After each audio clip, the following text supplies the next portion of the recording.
Hey everybody, what is going on? Daryl from Simply Incredible Disc Golf here with Gordon Merck. Did I pronounce that properly? You sure did. Yes. Rad Dad Dyes. He does dyes on disc. Also, I met him for the first time, the Battle of Bedford, the tournament director for that. Yes, sir. So, where do we want to start at? Oh gosh, I don't know, man. We'll start at the beginning. Start at the beginning, How right? did you start with disc golf? All right. So how did I? So I grew up in northern New Jersey, which is like so Vernon, New Jersey, which is right where the tri-state area meets. And one of the larger and better known courses around me was Breakwell Steel in Warwick, New York. Which is where Steve Brinster lives and kind of plays, and in the off season when he's not touring and whatnot. And one of my good friends kind of showed me real early, and I just never I threw frisbee lids. I threw lids a lot with my cousin. So I had thrown the frisbee motion down. I was an athlete, so I knew kind of how to move my body a little bit. But played real early, like real low key, and then didn't really start getting into it until college. I was a college athlete. I did track and field at Lynchburg College. And then once that was over, I played a little bit my junior year. Didn't really start getting into it my junior year. Bought a few discs from Play It Again. And then kind of once track and field was over, I still wanted that little bit of a competitive feel from something. So disc golf tournaments just kind of filled that void for me, and kind of got a little bit more serious in this. I mean, I've been playing for probably 15, 16 years now. I like to say that I've been more serious about it the last 7 or 8, but how serious am I really? Not. I'm not on tour or anything like that, so I just like to have fun. But I mean, that's me. I love having fun with it. Like for me, it started way back in 2006, 7, somewhere in that ballpark. okay. Me and my friends, we trained mixed martial arts. And one day he was like, "Hey, you want to go play some disc golf?" I'm like, "What the heck is that?" We played at Bigsview Park. Yeah. And I on hole 10, hole 10. Yeah. I over the course of about 10 rounds, I lost 7 in that pond. Because back then it was actually a bigger pond. Yeah. I quit. I quit up until about 2020. Okay. So then I got back into it. Now you can't get me out of it. Back into it. So yeah, wow. Let's talk about the discs, by the way, the dyeing. Yeah, yes, sir. How'd you get into that? And we'll see some of your stuff as well. Yeah, so I got a few over here to take a look at. Really started getting to that probably when you first got back into when you got back into disc golf, right around 2019, 2020. Mm-hmm. Right about, but I want to say I wasn't part of that wave of dyers that got into it during COVID. I like to think I was just a little bit before that. But kind of just, I dyed 2 discs. My first ever 2 dyed discs were in 2015 with just some shaving cream and RIT dye. And it was when I was living on Rivermont Avenue, just did a little mixed it up, had some fun just to take a look at what it does. And then never dyed a disc again for probably 4 years. And then just started seeing that there was a larger community, people wanted dyed discs.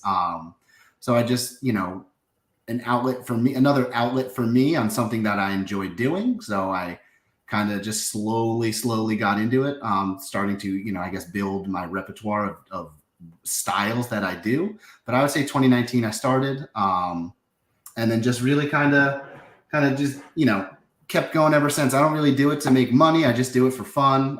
Started out with a lot of my discs. I got, I don't know if you know Ben Yule, John, and Griffin. Once they knew I was getting into dyeing, they gave me a bunch of discs and they just said, "Hey, practice on it, have some fun." And there were some duds out of those that I gave them, but you know what? They still smiled and said, "Thanks for the dye." And I saw them throw it every now and again. But I got a few discs. This one's stencil with some shaving cream and then a switch dye around it. Switch places. Okay. There we go. So this one's this is a DD3. Got a shaving cream stencil here in the middle with some spin dye around it. And I actually use this thing right here. This is a silhouette. So I vinyl cutter. I tried to cut vinyl by hand and I did it 2 times and said, not for me. So This is another DD3. This was a lotion dye, was just kind of playing around with a second gen bed.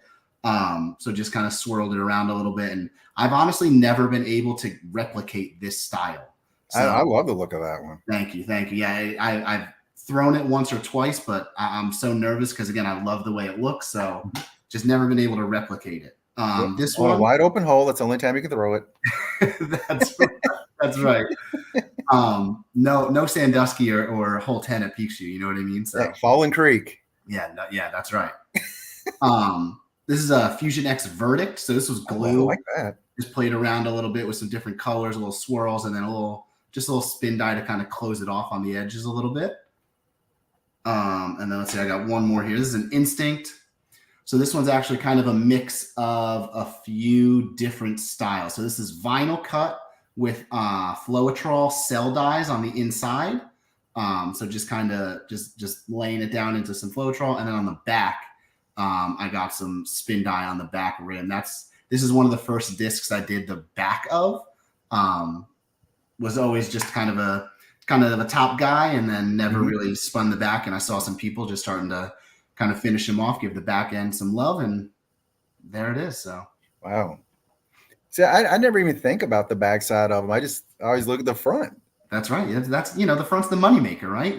But there are some people that like the back. I've learned that for many a decade.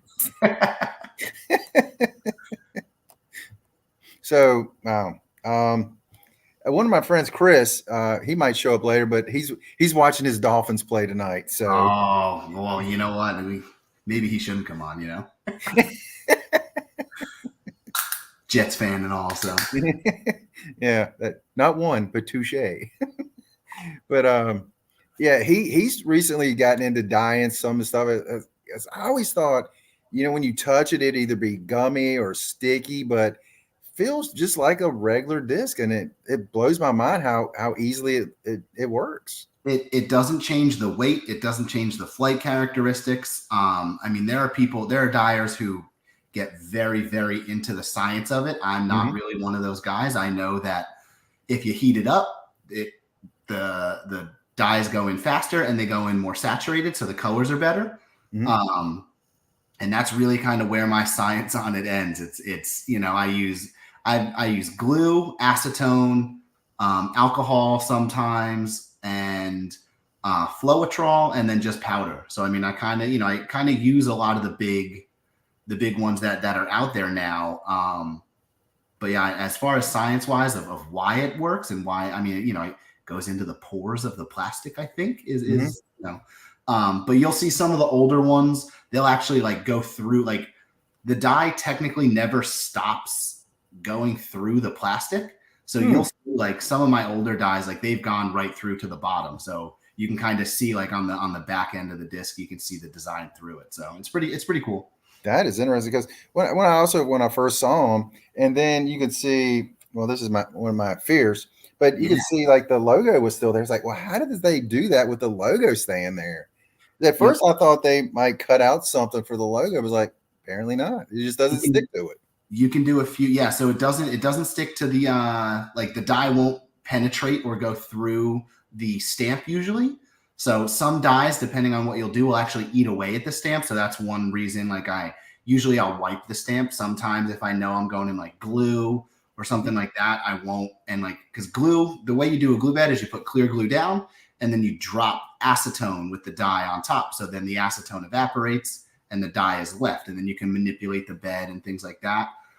So sometimes if you get it, if you drop a lot on there and you don't clear that acetone off, it can eat away. But most of the time it does well, and you can burn the stamp off. But so actually, yeah, if you probably wipe the stamp on this one, there'll probably be a white leftover of the stamp because the dye doesn't penetrate it. So that is so cool. It's pretty fun. Yeah, it's a lot of fun to sometimes just play around with glue and then come out with some cool things. So now we talked earlier, so I'm gonna get you to do me at least one, maybe a couple. Yeah. Oh yeah. Oh yeah, I got you. I think you said an Avenger SS with the Captain America shield on it. Of course, I can do that. I love a full disc dye. I've done a few Steely, so Steal Your Face, Grateful Dead Deadheads, Steely's on there, and that's been that looks really good on a full dye as well. So yeah, I'm more than happy to. That's awesome. Let's see. How did you find your way to Lynchburg, by the way? So again, grew up in New Jersey, and then I like to tell people that it was just a very good college recruiter. So we had a college recruiting, a college fair in our high school gym. And I'll never forget him. Jonathan Freeze was one of my ended up being a friend of mine, and knew my now wife before I even met her.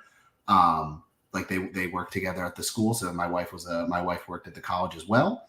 But 2009 met him in the gym, and he just made it sound so good. So I decided to go down for a visit. It was actually not the furthest from home. I actually looked at Coastal Carolina. So that was one of the schools I looked at, and then Lynchburg College. And I knew I wanted to do track in school, and I liked the coach and the program a lot more at Lynchburg College. And you know what they say, the rest was history after that. So been here since 2009, kind of going back and forth during college, obviously. But then I love it down here. I love the mountains. I love the small city feel. Obviously, disc golf has boomed in our area, so that is definitely a plus. My wife was from here, so my first thought was Liberty. Yeah. Just because, that's where a lot of people come down, and then they make a home of it down here. Yeah. I mean, the Peaks of Otter and all that stuff. Like when I do videos of me playing, I try to get those mountains in the background because I grew up in Bedford City, and I had a beautiful view of those mountains. And they anytime I'm near there, it's like I'm home. Bedford is, Lynchburg is obviously great, right? And Lynchburg spans a large area, but Bedford is if you're looking for scenery and just outdoor things to do, Bedford is the place to go. So, for sure. Did you know I don't know if you saw my video or not, but they at the Bedford Welcome Center, they just put a real short little 9-hole course in. So I've heard of it. I saw your video, but I also heard of it before. I know, so working with Battle for Bedford, I know Nicole Johnson from Destination Bedford.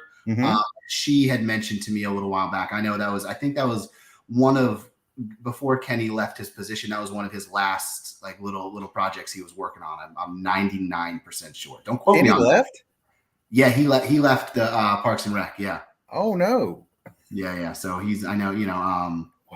He's got one of his guys, Brian, kind of stepped up and continuing his great work. And Bedford County always has a knack for disc golf and keeps their courses absolutely beautiful. So the courses are immaculate there. I mean, I love going to play them anywhere. I mean, they've got courses again, like the little one at the longest hole on that one at the Welcome Center is like 120 feet. And then you can go all the way to the opposite end. You go to New London Tech. Yeah. And you got the 1,270 foot hole. I know there's the hole. What is it? Hole 9, I think is 1, 2, 3, 4. Something like that. Yeah. Hole 9. 1, 2, 3, 4, par 5. Yep. Yeah. But hole 6 is I think 1,270 or something about like that, which my worst score on that was 22, I think. Mine was 25. So you got me. My worst score there is 25 over. So yeah, that was. It's one of those courses that I absolutely love to play because it's gorgeous.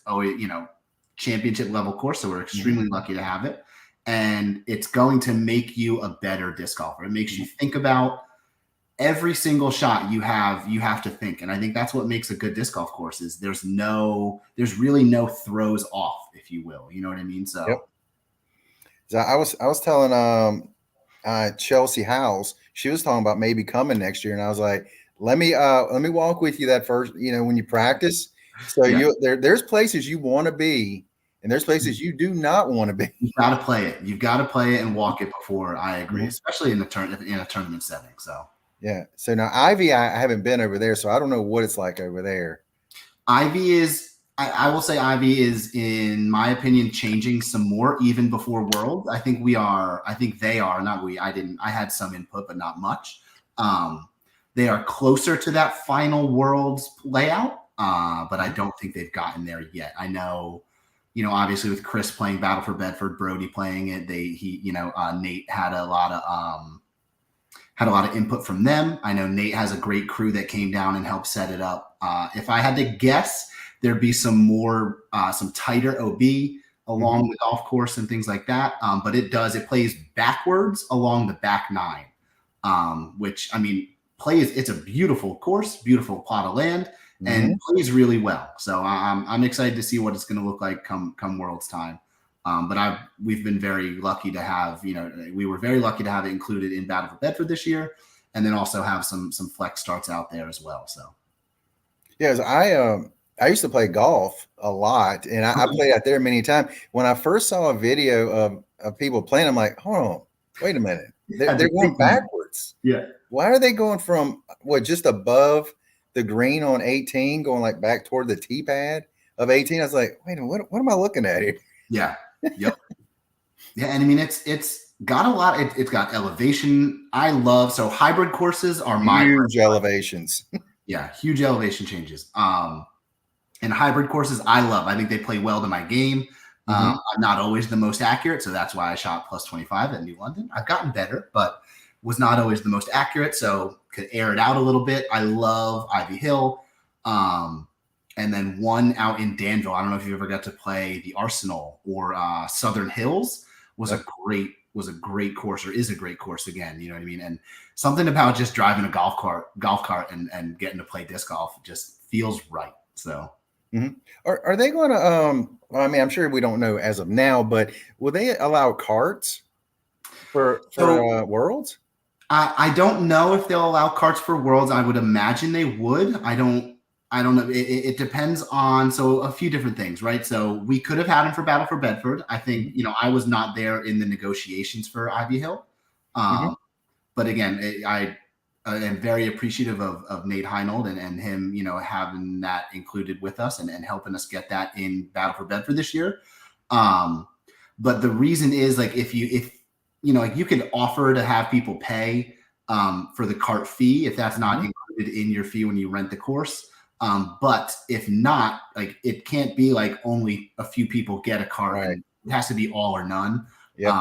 And then so just with the planning and things like that, that wasn't in the original plans. Now maybe next year it might be. Again, don't want to make any promises, but we're hoping to keep Ivy Hill in Battle for Bedford. But we'll see. You never know. You never know what happens. So, I was talking to Juliana Corver, and she was like, I don't think they had carts, because she played in the event right before Battle of Bedford.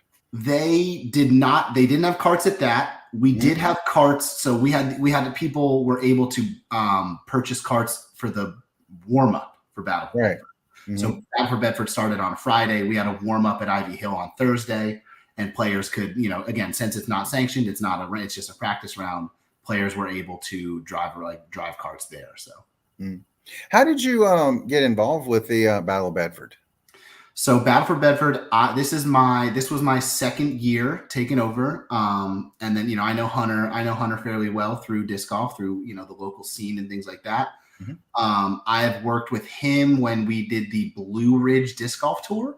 So I ran a tournament at Sandusky called Playing in the Sand. That was a part of that leg. And part of that tour. And then I've ran, some local things in our club. I ran some weeklies and things like that, ran another tournament out there. And then a tournament out at Falling Creek as well called Spooky Season Skirmish. So I ran a few tournaments, and then he kind of, asked me about 2 years ago. I think he was looking to kind of, it was just when he was having his first child, and him and his wife were welcoming their first child. And he knew that I like to run tournaments. It's one of those things that, I know I'm never going to be a top tier player in a tournament, but I know that I can run a top tier tournament. Just because, I was a track and field coach for a while. So the running a track and field tournament or a track and field meet is not too dissimilar or not too different from running a disc golf event. And you learn a lot. I mean, there are areas where I stumble, and there are areas where I definitely have growths. But it's a lot of fun, and I get to highlight some of the best courses. I mean, I would argue in the world. I mean, I haven't traveled that much, but I get to highlight New London, Ivy Hill, Goliath out in Good, And then obviously the great courses we have in Bedford with Independence, Falling Creek, and other things like that. So yeah, I haven't played Independence yet. I'm scared of the water there. the water's only on, I guess it's 3 holes, right? But no, 4 holes, because 17, 18, and then 1, and then 2 a little bit. But yeah, so it's on 4 holes, and it'll get you. I've thrown a disc or 2 in those ponds. So hey, it's just like my thought is like my first shot of the day. There's water. It's over water. Now hold on. Now you said 25 at New London. Yeah. Now was that just for that one hole? Huh? No. See, that was me. I shot 20 on hole 6. Oh, okay. Yeah, 25 was the whole round. Plus 25 was the whole round. Yeah, I was do it to you though. I was 65 over. Hey, you know what? It's very easy to do out there, especially if you play the OB. So yeah, well, I mean, I like backhand at the time I was maxing out at like 175, so it's not like I can't bomb, but I've started throwing a lot of forehands, and I'm getting up to about 250, 275 on that. So okay. Overthrow was in the house. Water on 18 is fun for a righty. What'd you say? Overthrow. Yeah. He says water on 18 is so fun for a righty. I mean, it's one of those risk reward things. You know what I mean? It's like, especially if it's in depending on the tee pad you're playing too, right? I mean, if you're playing the lower tee pad on 18, it's to the shorter pin. It's not too bad. Obviously, I think short to short. But then if you play that longer pin, which is what we played in Battle for Bedford this year, we played the shorter pin, the shorter tee pad to the longer pin. If you want to get a little freaky and flex the disc out over that water, that's a scary, scary thing. But you can get that reward real well. So yeah, and especially if you're playing the long tee pad, then I like it. I think it's really fun. I think it's, again, one of the more like picturesque. Yeah, long to long, that's a brutal hole. That's a brutal hole. But there's landing zones. And again, if you want to get real fun with it, you get out there. One of the more picturesque wooded courses in the area, if you will. I love water carries. I love playing over water. So incorporating that with some tight lines, and then just tough golf is to me the recipe for fun. So. Okay, speaking of tough golf, I was talking to my friends about this. Do you think the FPO on the New London course, do you think it's going to be? It takes too much of the teeth out of that course, the shorts compared to the longs? Because there's some holes I think it is significantly easier on the shorts.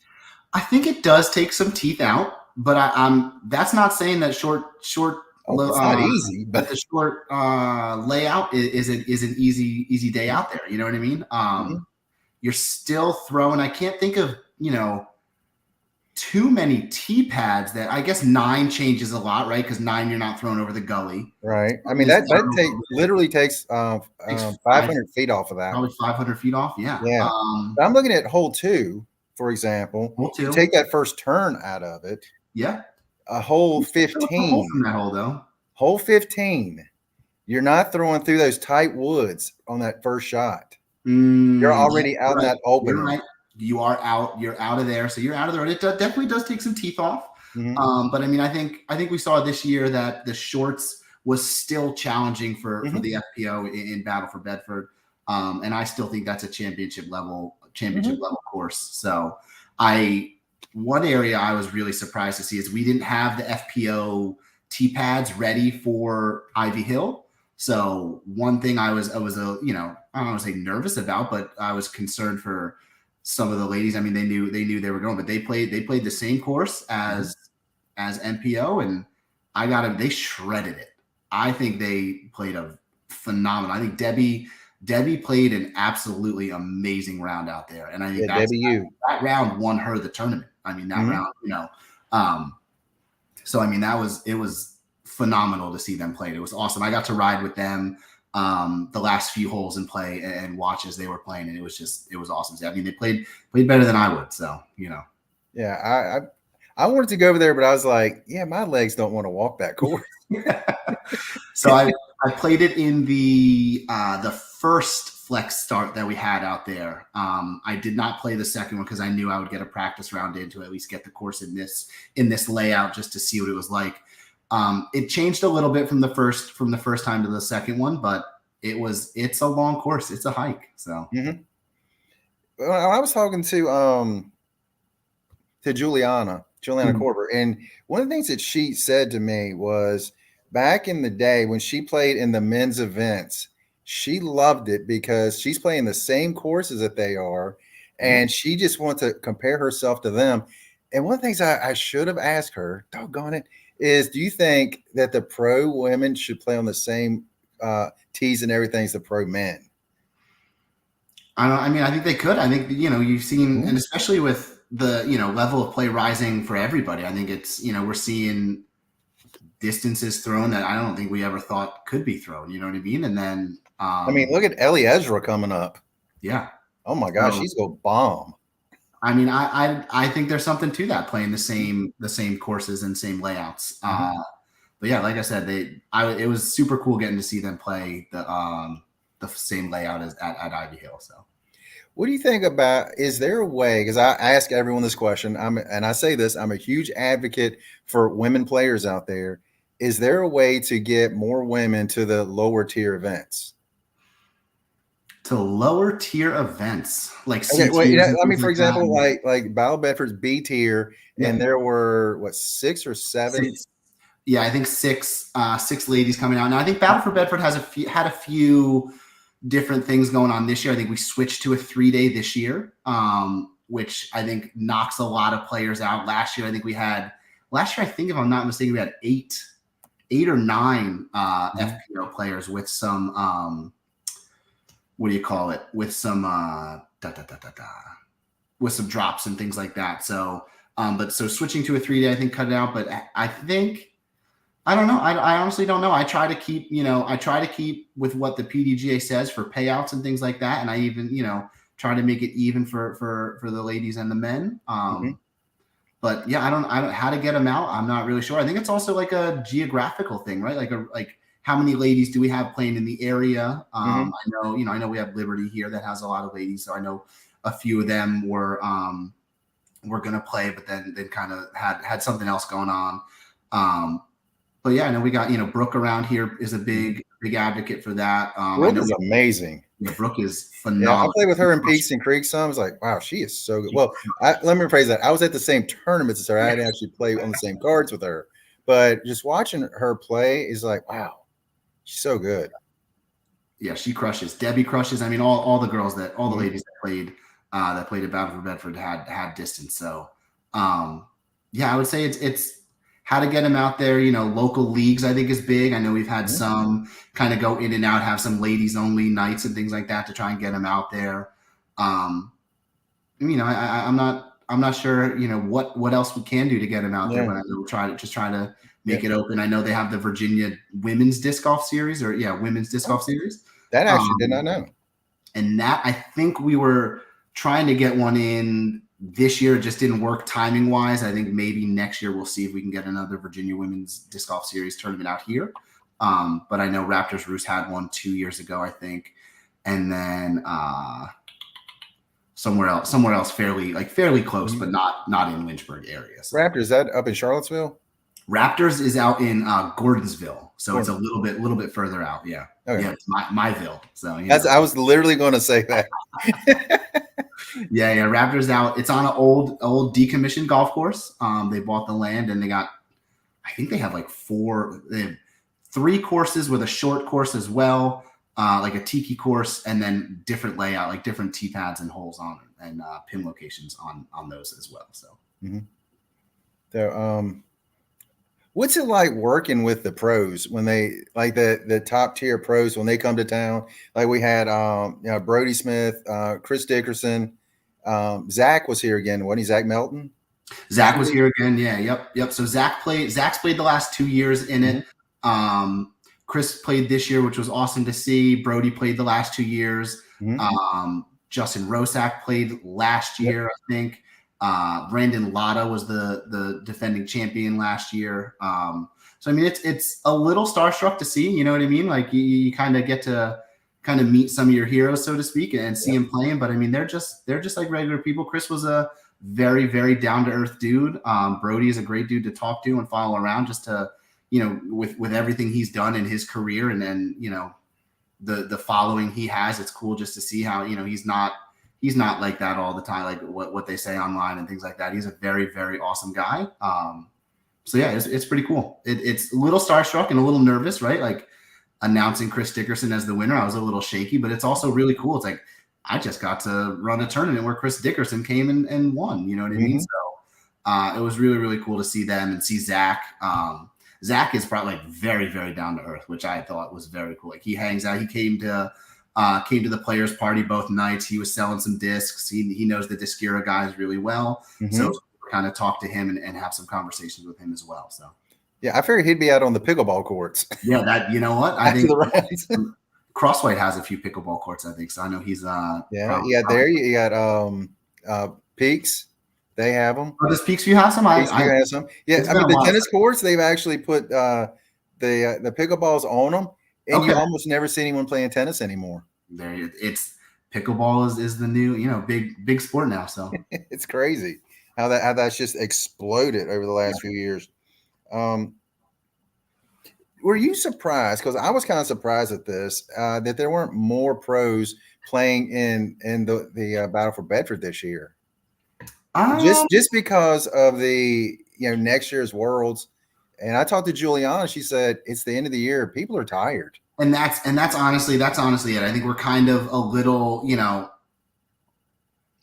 I don't want to say that disc golf is getting flooded with tournaments, right? Because I mean, but it's a long season. You could theoretically play disc golf. I mean, we do play disc golf 12 months out of the year, right? So for that tournament and that touring season, very much like baseball, right? Like they're going every weekend. They're going from place to place. If it's not a big level tournament where, they're getting tens of thousands of dollars to play and put out in a purse. I mean, we do a pretty good job at Battle for Bedford for a B tier. And I mean, we could be an A tier. It's just A tier status kind of opens up a little bit more with the region of where you're allowed to host an A tier on that weekend and things like that. I think it's a 200. If there's another A tier within a 250-mile radius, you can't do it on the same weekend as another A tier. So there are some that are, longer tenured and things like that. So, I think we do pretty good for a B tier. Am I surprised that more pros didn't come this year? Probably not. I mean, again, like you said, it's a long season. They're going to have time for Worlds to come and practice and things like that. We've had Paul come out and shoot a lot of videos. There's been a lot of videos of New London. And there's going to be, and Ivy Hill, honestly, is not done yet. So I think for them to come just to play Ivy Hill, to see it a little bit more and still have it change may not be may not be worth it for some of them. You know what I mean? If they have to travel. I know Chris is home based out of Tennessee, so that's not a far trip. Yeah. He probably, drove with, I don't think he drove with Zach, but there was a large Tennessee contingent that comes up of pros that come up for the Battle for Bedford. So yeah, it was great to see Holly Finley out here playing too. Awesome. And Holly was a late register. And it was so awesome to have her come and just happy to invite her. And she, one of the nicest people I've ever met, just super happy, super everything about that weekend. It was awesome. So, yeah. I mean, I had a lot of fun out there at the tournament. I took a lot of videos out at hole 1. Then I went around to hole 5.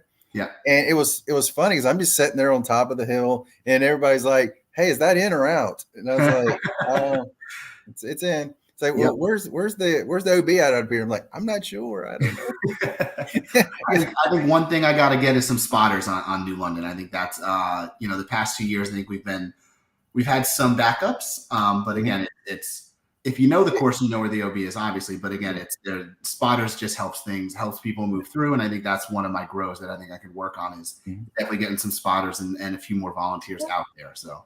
Well, honestly, I heard from a couple of people that played it, and there's a few people that were out there walking around. Everyone was like, it seemed to run really, really smoothly.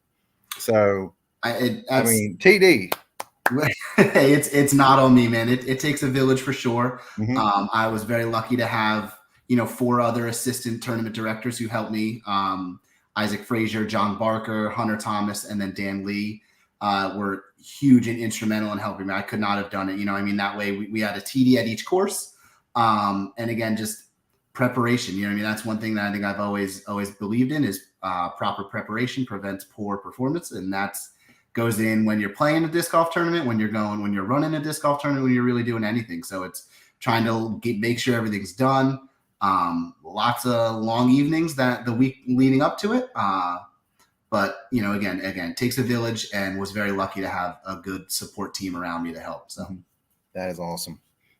I look forward to it every year when it comes around, just to be out there, see some of the pros play, see the AMs playing. Love it. It's so much fun. Let's talk about the awards for this year. Let's do it. This is the meat and potatoes. those what do you call it? I guess you could say, what's the word I'm looking for? Oh, debatable. I don't know if debatable is not the right word. Contested, kind of, A lot of people, especially on the NPO side of things, for player of the year was a big debate. So yeah, as far as I can tell, really 3 players, and Calvin Heimberg, Isaac Robinson, Gannon Burr. Yeah. Who did you think should have won? After you flipped the coin a bunch of times. I got a group chat with a lot of the 3 guys that that give me the discs to dye and practice, Griffin, John, and Benyo. We talked a lot about that, and some other guys. We actually I had a fantasy disc golf league we've done the past 2 years, just like a low stakes for fun fantasy thing, and we have that group chat going. And a lot of people, we debated back and forth, like, what do you weigh more, right? Do you win 2 major wins versus like Calvin, who averaged a podium finish at all year? You know what I mean? So I think that was where a lot of that went in. I think, and now, obviously we look at best seasons. We look at Paul, was it 2015, right? Mm-hmm. Paul had that 2015 year where he either won the tournament or he got second place. That was Calvin's season, was shades of that, right? Like there were tournaments, any tournament he entered, he could have won, right? And it felt like that. Now, I'm not saying that Calvin's season was like that Paul 2015 season, or as good as, I should say, but there were shades of it in that. I think Calvin deserved it. I really do. But I also don't, that's not to discredit Isaac winning 2 majors. You know what I mean? So, I don't know. Tough toss up. A lot of people were going either way. But my vote was for Calvin. So see, mine was for Isaac. To me, it's really difficult to look past 2 majors. For me. And then Gannon, he was, it's like, he's not an afterthought. He had an amazing season. Yeah, he had a great season as well. Yeah. What is he, like, 18 now, 19? Yeah, 18, 19, probably about to get a big contract from someone. Whether it's Prodigy or not, I don't know. We'll see where he goes. But yeah, it's one of those things where it's like disc golf is such a strange sport where anybody can win on the day, and you get hot and you're feeling it for a week or 2, and then you kind of go, you got dips and lulls, and I think it's just a credit to those top tier pros that keep their bodies in shape, that can do that day in, day out.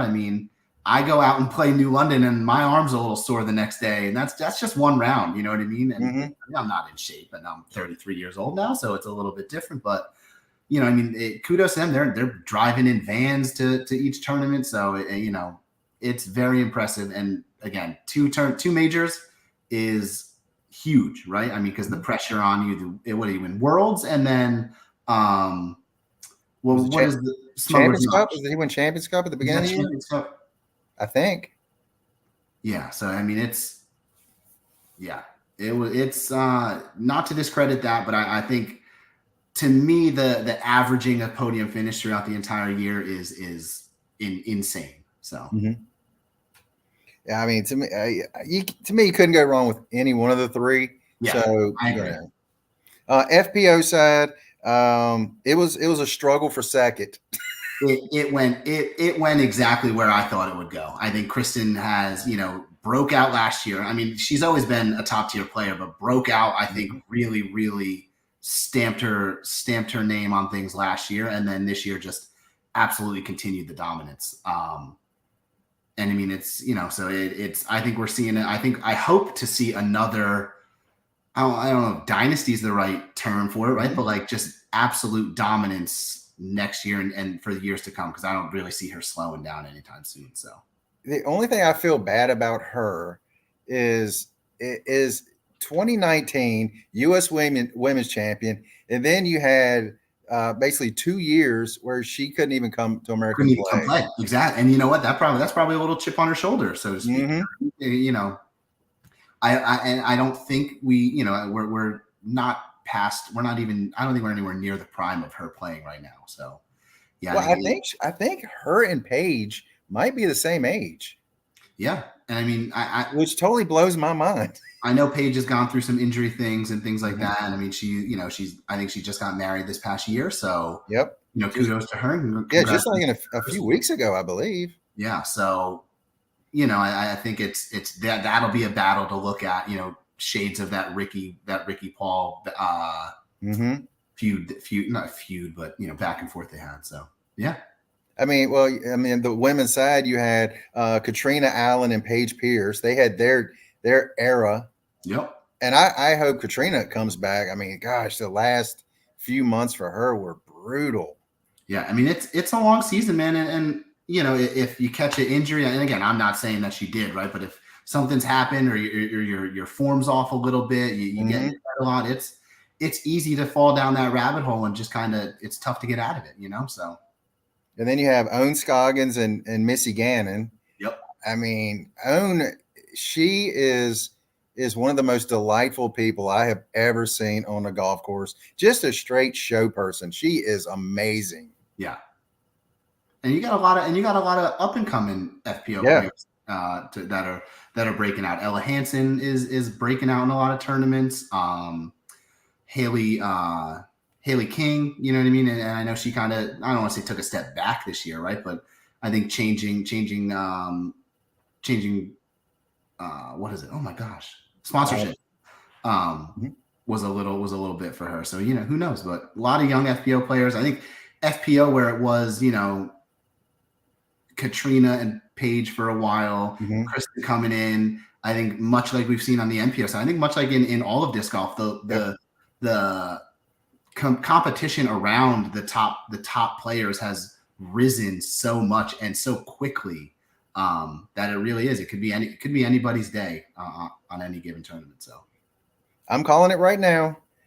Nicholas will win a major this year. Yeah. Nicholas, why can't you think of my man's last name? Nick Carl? No. From Finland. Oh, Antia. Nick. Yes. Yeah, from Discmania. Yeah. So yes. I love him, young gun. I mean, I'm a Discmania thrower, Discmaniac, if you will. So yeah, I love seeing him get out there and play a lot more tournaments. I think he was close. So yeah, I think we see him win. I think we see him win one this year. So I mean, he's got that game. He's so smooth with it, and I'm just like, come on, buddy. And then he does things. I love the Finnish ladies too. So there you go. Huh? The Finnish ladies, Evelina and Henna. Yeah. I just want them to win so bad, especially Evelina. She'll hit the first tree and have the biggest smile on her face. She would drop one right under the basket from 400 feet, have the exact same smile on her face. That's right. It's, you gotta control those emotions. Can't get too high. It's contagious. Yeah.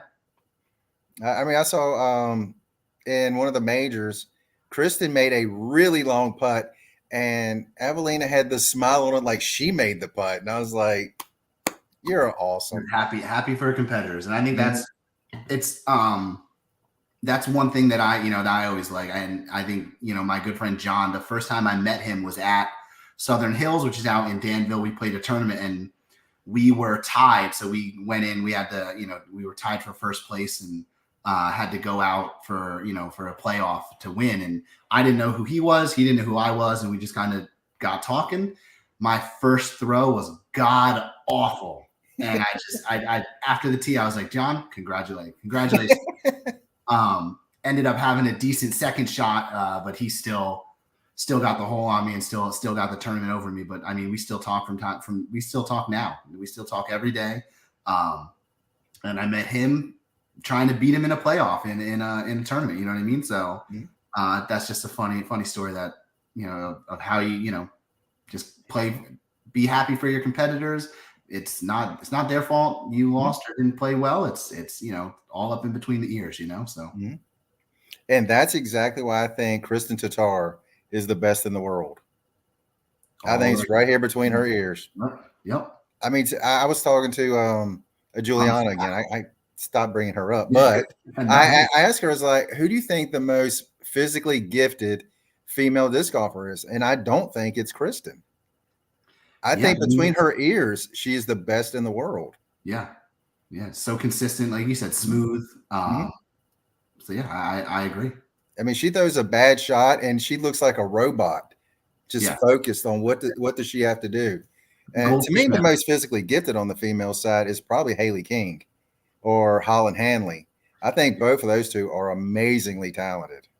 Ella Hansen can bomb. Oh yeah. It depends on what you and again, disc golf is unique is that you have courses that play to people who throw 500, 600 feet, 400 feet, and then you have courses that like really help players who are technically gifted, right? So Hmm. can throw 150 feet, but throw it literally on any line they want. So it's again, I love the variety that we see and things like that in tournaments. So All right, what would you like better if you had to pick one or the other? A okay, long open course or a shorter, tighter wooded course? long open, long open course, See, I'm the hands. exact opposite because I can't throw very far. Yeah. I think I can max out at like, I don't know, 450, 500 if the wind is catching the right way. But I probably average like 350. And again, 450 is if I'm really feeling good. But I like a longer open course. As I said, I think hybrid courses really play to my game. Um, Hmm. but I also think it's a lot of a mindset thing. It's like I'm feeling good hanging out in a golf cart, going on a hybrid course, or walking on a beautiful golf course. That my mindset is just in the mood, and I'm relaxed. I'm ready to go, and I just have a lot of fun. I mean, now that's not to say that I don't have fun at New London, but it's a different type of fun, a fun where I know I'm going to get my teeth kicked in, but I'm having a good time playing disc golf with my friends. So Yeah, I see. For me, like New London, I have a great time playing until I get to about hole 15. At that point, I'm starting to get tired you've physically walked 6 miles. and mentally. I started Yeah. getting mentally tired, and Yeah. then I started getting irritable. Well, that's where I said earlier. It's like New London, you don't have a throw off. You're on it. You're thinking about every single throw, and if you take a throw off, you're probably going out of bounds or in the natural OB in the woods. So Yep. that's one reason I think that is a top level courses, and any top level course you don't have throws off. You have to think every single throw. So like you said, it's like driving, right? Like Mhm. driving a car. Like I've driven back and forth in New Jersey. You just sit, like you're literally sitting, but you're mentally you're always thinking. You're thinking about the cars next to you, cars behind you, cars in front of you, and so it's you get tired and worn out real quick. So Yeah. Imagine being a NASCAR driver. not me, not me. I That can't is not my thing I either. can't turn that. I used to love the sport, but I would never want to do that. Yeah, no, no, no Let's thanks. talk about the rookies of the year. I mean, Okay. this will be really quick because quite honestly, I don't know most of them. I'm gonna be honest with you as well. I don't know many of them. I think I know Paul Kranz was. I think again we kind of talked a little bit earlier. Paul Kranz I only know because of Simon Lazat on some of his videos. I think he's a Northeastern guy. Uh, Hmm. I've seen him on a few of Simon's videos. But I will be honest, I don't know many of the young Yeah, when they rookies. said Luke Taylor, I was like, who? Yeah, yeah, And then because I knew Aiden Scott because I've seen him on the leaderboards and stuff. Well, not like lead card, but I've seen yeah. I him haven't seen his in name top before. 10 Yeah. some, top 20s a lot. So him I knew. Do you think there's an issue with how they do rookie of the year? Well, just no, excuse me, just the rookie season. Because they say you can I was talking to Chelsea Howes and she was like, I finished third in rookie of the year, but calm down because mainly it was because I played a lot of A tiers. Yeah, I mean, I think it's To me, it feels like baseball. You get rookie of the year in the major league because you played really well in AAA. It's a pretty loaded No question. disrespect to those players. Yeah, that's a pretty loaded question, because I think there's a lot of things that, when you're looking at how the current setup, like what the current setup of disc golf is, right? Like you have amateurs who can technically be professionals, right? Like, because of a certain money bracket that they've won. And I mean, I get that. And then you've got AM Worlds. You've got people hanging back in AM divisions to play AM Worlds, which I'm not going to knock anybody for, because I mean, it's a phenomenal tournament. So, I think looking at the way disc golf is currently set up, I think rookie of the season is kind of like, or rookie of the year is kind of like well, were they on tour maybe, or was it, did they play just local tournaments? So I think that could be something to kind of look at. I think it should be who plays on tour, right? And I think that, who plays on the most tournaments on tour. But then you look at like the PDGA majors are separate from the DGPT right now, and kind of, on their, I don't want to say on their own little thing, but it's how that's looked at, I think could change in the future, but I don't know. Do you think Worlds gets too much privilege? I don't know.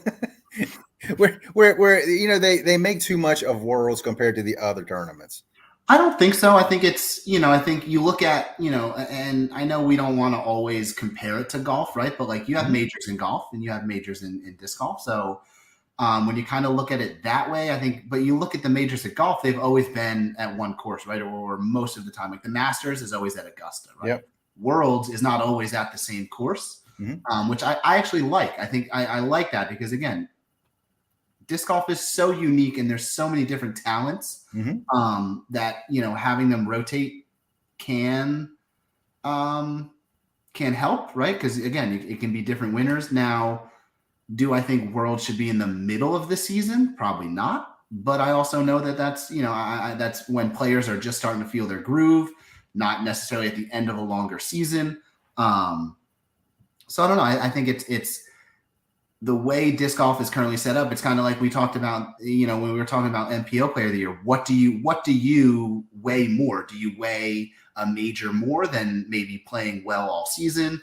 But I mean, I've never played in a major. I don't know, but I would imagine there's got to be some added pressure that is on those players, and cream rises to the top when you can play at it's Worlds. Those players, those athletes, they know it's the World Championship. So I think I would like to see Worlds go over to Europe at some point, though. I think that, in my opinion, should happen at some point. It's kind of like calling the Super Bowl champions the world champions. Well, there's no. I never got that one either. Nobody else plays American football. You know what I mean? So I think the world champion should probably also win a tournament over somewhere else. So Totally agree. I mean, for me, that it's just the history of the Worlds. Yeah, I think that should always be on a pedestal, to me, above the other ones. I mean, it's not putting down the other majors, but to me, it's just it has such a lineage behind it. To me, Worlds is definitely the top. That's why I want to see it always up there. To me, Worlds is the top major, and then I like USDGC as well. I think USDGC is one of those tournaments where you look at similar to that, like it's always at Winthrop. So I think that's kind of where I really like that. And they're changing it. They change it around every year. They kind of change some things or try to freshen it up. But yeah, I definitely think Worlds is. I don't think they put too much onus on it. But I mean, it is the tournament of the year. You know what I mean? So yeah. What about the OB situations down there where they just put lines going through the fields? I don't like that. It is. Let's see how to answer that. I think you have to, right? I think I don't know if disc golf is growing out of the land we have available for it, so to speak, right? To like how else do you make it? How do you make a course challenging? Do you spread it out, like make it extremely long? And then, obviously in a wooded course, it's easy, right? You cut the course through some woods, and you have a long technical course like we look at like with New London, but that's a large plot of land you got to have. And nowadays, I know. So I went down and talked. I went down and played in a tournament this year in Myrtle Beach called Splinter City Open. I didn't play NBO, but I played Splinter City, and I talked to a lot of the guys down there. I know Chris, who does a lot of tournaments down there in the Myrtle Beach scene. And he said the toughest thing right now is battling land developers, like finding the land, because they only have, they have a few temp courses on some golf courses, and then they have two permanent courses in the Myrtle Beach area. Mm-hmm. And he said, it's you're battling land developers because land is so expensive. Now, again, Myrtle Beach is a tourist area, so I think that's a little bit heightened when you're looking at it that way. Mm-hmm. But I mean, all around, you're constantly battling and to find that area. So I think another way to make a course difficult, that was a long way to get to the answer of this question, is you got to kind of tighten up that OB. Now, does it look gimmicky? Yeah. Does it play gimmicky? Yeah. Does a great shot sometimes skip out of bounds? But I also think that's where the between the ears comes in, right? Like, if you're playing on certain type of grass, like a ball golf course or something like that, you're going to get large skips. You're going to get the chance of rollaways. So trying to find your landing zones to play for that is where you see the top level pros really figure it out. So I'll tell you about Winthrop. The holes I miss is when they were like skipping it off that parking lot. Yeah. Oh, isn't that the one that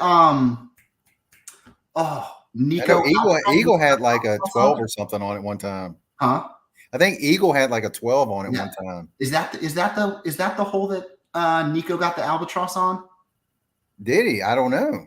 I can't remember. But yeah, I think I know. Like the basket was almost in like a little island around the Is that what you're talking? Is that the hole you're talking about? Where it's in the parking lot. I mean, you have the drive like to the fairway, and then you go across a parking lot, and then you skip it up on like almost like a median. Yeah. Yep. That's the one. Yeah. Because now they've moved it so everything is not in the parking lot. I was like, man, I always liked that. I think it's kind of fun. I mean, it's a little gimmicky. People mm-hmm. will say gimmicky and call it that, and I get it. But it's you can only design a course with what you got, right? And if you don't have that huge amount of land, then you're not gonna. You got to find other ways to make it challenging. So. Well, they put sandbags on the drain, so you're fine. Yeah. Chris, my buddy, he said, "What do you think? What can they do to make to improve live coverage?" Wow, I totally butchered what he just said. Global Wi-Fi, right? Like I think that's probably the biggest thing. I think. Mm-hmm.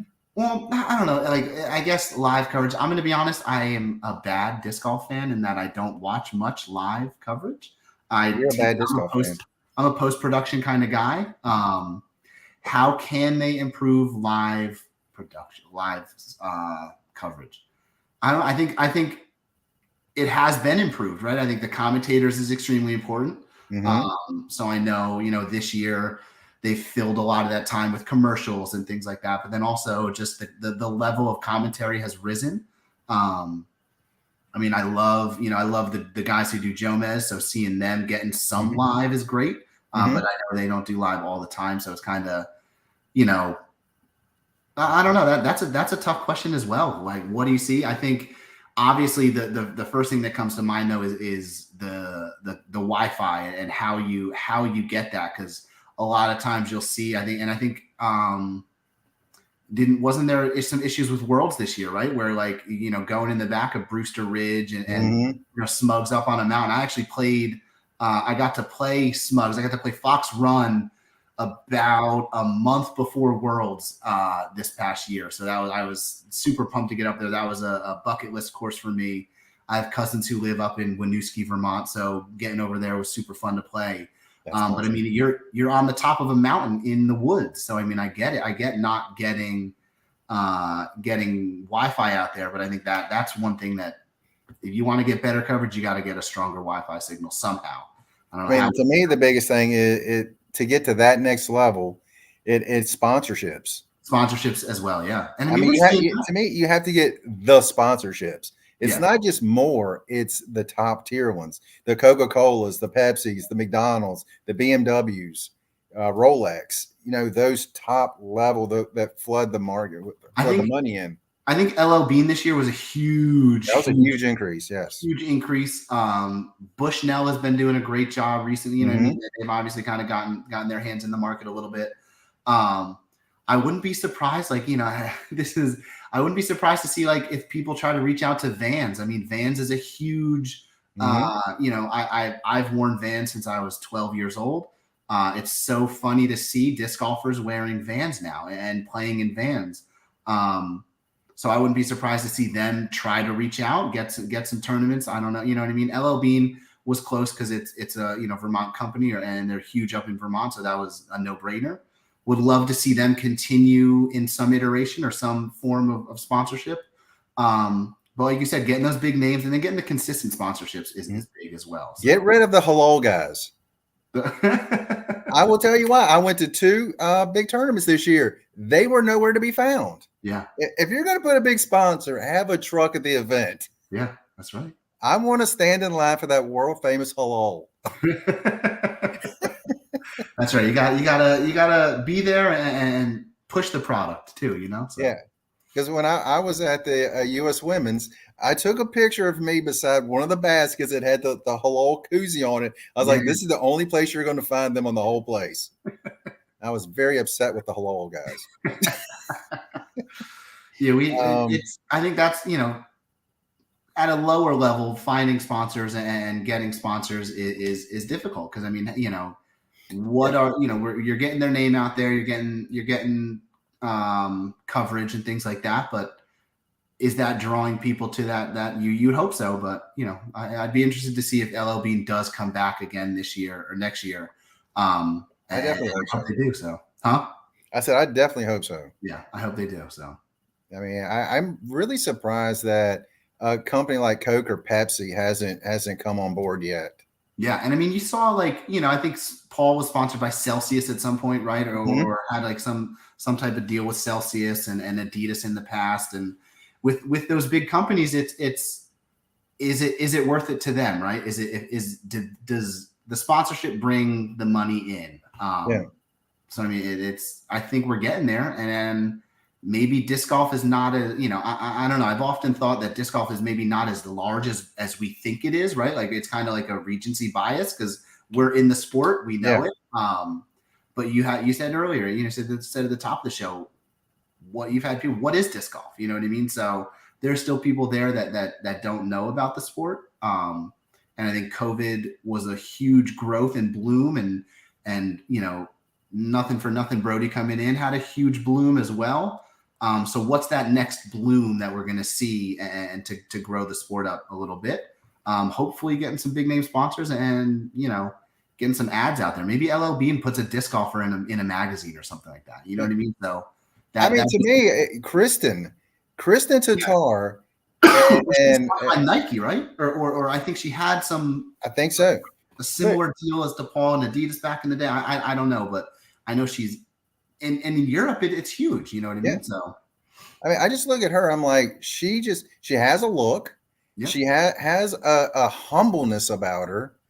So that I hate to say humble is bad, but when you go to reach some companies, being so humble and withdrawn is kind of tough. Yeah. I mean, like having Paul out there, Macbeth, I think him being a champion, that surprised me that more people hasn't come to jump on the bandwagon with him. Yeah, yeah. And I don't know. And after that, I don't know. You know what? Gannon Burr. I look at Gannon coming up. I really think he's got a personality. Him and Alden, they have great YouTube content. Do you think Gannon's staying at Prodigy this year? Say what? You think Gannon is staying with Prodigy? No. Where do you think? I mean, I mean, it's to me, it's hard to get over what happened last year with them. Yeah, I see that. Well, excuse me, at the beginning of this year with them, I keep hearing Discmania, but you never know. You never know. I love it as a Discmania, but I don't see them. I don't see them carrying Eagle and Gannon. So it'll be interesting to see what happens. You know what I mean? So. I mean, I don't know where else he could go because I don't think Innova's gonna pay anybody. Innova's not known for that. Yeah, yeah, they're known for letting people go for making too much Yeah. money. Yeah. And the only other place is Discraft. Yeah. They'll And pay everybody. how much? Yeah, exactly. And how much more do they have left? You know what I mean?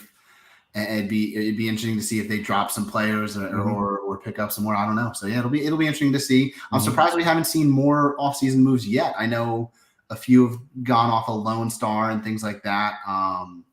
And we've seen some like lower level moves, but nothing, none of the big movers and shakers that have changed yet. And maybe we won't this year. I think Gannon will probably be the highest ticket, and maybe Eagle if Eagle moves, who knows. But if they lose Eagle, oh my goodness. I mean, they lost Simon. Yeah. See, that totally blew my mind when that whole thing happened. I'm never gonna fault someone for going and doing what's best for their family and what's best for their career. And I think he seems to be doing really well over there. So as a Discmania fan, yeah, it stunk to see him go. But again, as a Simon Lizotte fan, I was happy for him. So again, if Eagle leaves, that's I think that's for the longest time. Eagle and Simon were what was keeping Discmania afloat through the whole end of a breakup, through starting over and trying to get that plant in Colorado and Finland going on. So it'll be interesting to see what happens, because I mean, yeah, if they lose Eagle, that's who they're known for. You know what I mean? Obviously, Kyle Klein coming up is big. Perkins leaving was pretty big. Was that 2 years ago? I think Perkins left. Nate Perkins? Nate Perkins, yeah, yep. I didn't know where he was the whole time. He's but I met him at some of the tournaments. Just a fun dude, fun guy, and he's great. He should be like I know he does a lot with the tour and things like that, but he's phenomenal on the microphone. I mean, he's just got him and Brian Earhart. I could listen to Earhart all day, and I could listen to Philo all day. I like Philo too. Yeah, I like Philo's insights. Philo's a little like little goofy from time to time, but always has like little nuggets of just like, that's a phenomenal insight, and just he's a top level guy. So yeah. Did you hear when Ken Climo? What happened with that? I know when he did commentary. Oh no, did I hear? No, I did not hear him on commentary. Dude, was it good? Oh my gosh, it was so good. Okay. Yeah, you had him on the men's, and for the throw pink, you had Juliana Korver. Yep. I was like, just leave them. It was Climo and Philo. Yeah. And I was like, just let them talk. There you go. I like that. I'll have to look that up. So, I mean, you got so much history just coming out of them. It's like, oh my gosh. Yeah. Chris wants to know, do you think there are too many manufacturers? Ooh. My response is no, because they're all starting to consolidate with each other.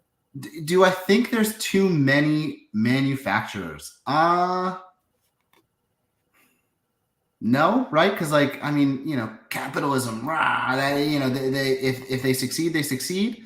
If they don't, they don't. I mean, I think the market will tell you when there's too many. And maybe we're starting to see that, like you just said, like, what is it? House of Discs is now coming in and buying up. They just got Discmania. They got it's no longer Trilogy. It's like 5 companies now. Whatever 5 would be. But yeah, I mean, do I think there's too many manufacturers? No. But do I think there is no new discs coming out? Yes, right? Like, I think you look at something like the Tilt and the Mutant, those were probably 2 discs and you look at like something like Doomsday discs. I don't know if you've ever seen those. They have one that's literally like a lid to a 5-gallon bucket. Like, it's smaller, but it looks like a lid. I think it's called the Claymore or something like that. I don't know, but like, you rarely are going to see a disc that's like, wow, I've never felt anything like this before, right? I think the Mutant, because it's got all straight edges. There's no curved or beveled edges on a Mutant. And then the Tilt is just an absolutely ridiculous disc.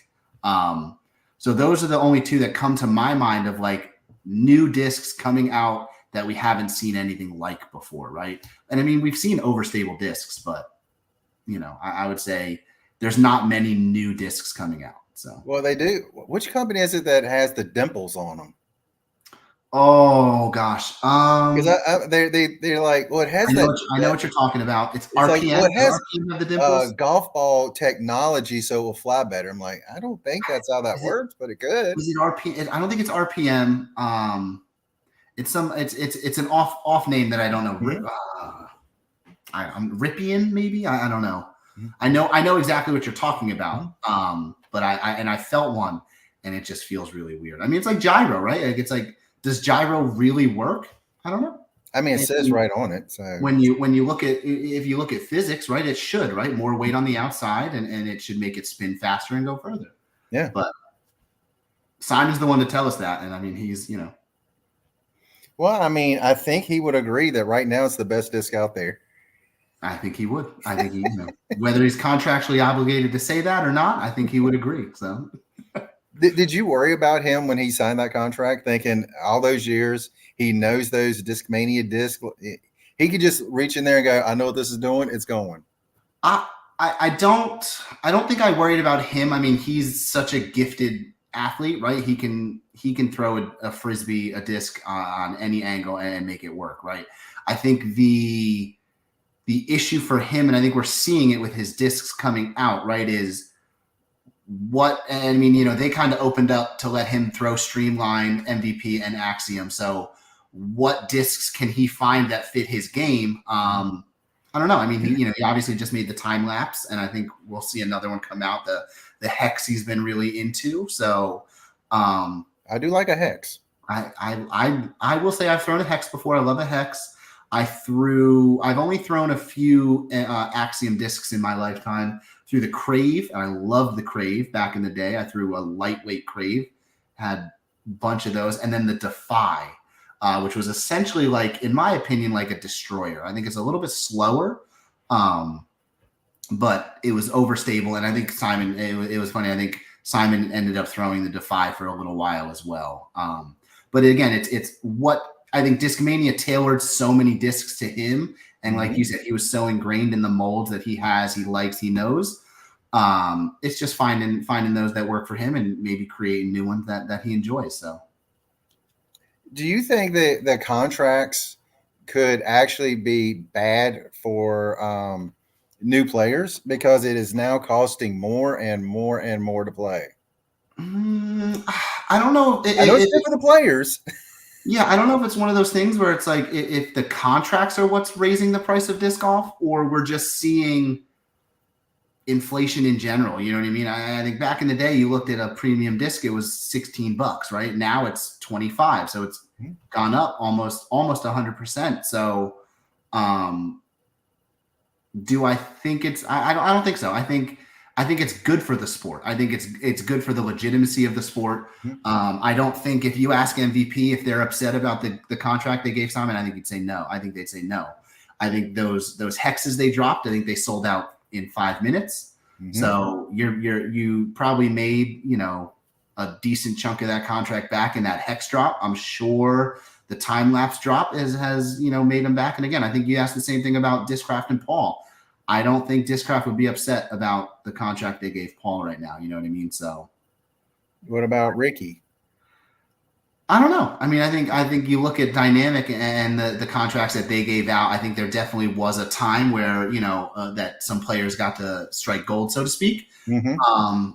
He got to strike Bitcoin. And you know what? He's up on it. He's not up as, you know, he's up on it. The last time I saw, I think he tweets out he tweets out the update from time to time. There was a point where it dropped below what he got as his signing bonus, and now it's back up over. So, but I also think Ricky's issues are health related a lot. You know what I mean? Yeah. Again, I'm not in Ricky's body. I don't know. But I think Lyme kind of got him, and you know, he's seen some leftover things from that. I think, you know, he's talked about his swelling in his knee and things like that a lot. Yep. So I think, but I mean, there's still that player in there somewhere. You know what I mean? And again, it can happen at any point. So. Well, you watched the Tour Championship this year. I mean, he was on fire again. Dude, he's one heck. Probably, I mean, at one point I would have said Ricky has the best forehand in the game, right? Like. So I don't know if that's still the case, but I mean, I'm not a Ricky hater, but I'm definitely not a Ricky, stand for Ricky or anything like that. But I mean, he's one heck of a player. So. Mm-hmm. Okay, in 5 years, who do you think will be the player of the year, MPO and FPO?